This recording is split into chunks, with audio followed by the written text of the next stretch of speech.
এই প্রতিবন্ধী ছেলেটিকে দেখুন, সে ঠিকমতো হাঁটতেও পারে না।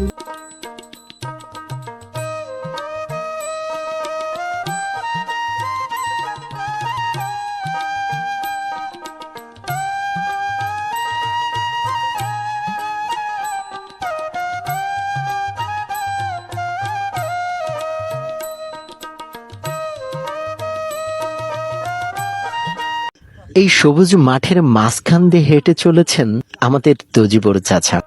জীবনের অনেকটা সময় কেটে গেছে এই ছাগল আর ভেড়াগুলোর সঙ্গেই। শহরের কোলাহল, ব্যস্ততা আর আধুনিকতার ভিড়ে যখন মানুষ ছুটে চলেছে নিজের স্বপ্নের পেছনে, তখন তজিবর চাচার স্বপ্ন লুকিয়ে আছে এই নিরীহ প্রাণীগুলোর মাঝে।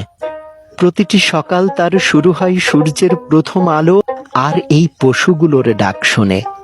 রোদ, বৃষ্টি কিংবা কুয়াশা কোনো কিছুই থামাতে পারে না তার দায়িত্ববোধকে। কারণ তিনি জানেন, এই ছাগল ভেড়াগুলো শুধু তার সম্পদ নয়, এরা তার পরিবারেরই একটি অংশ।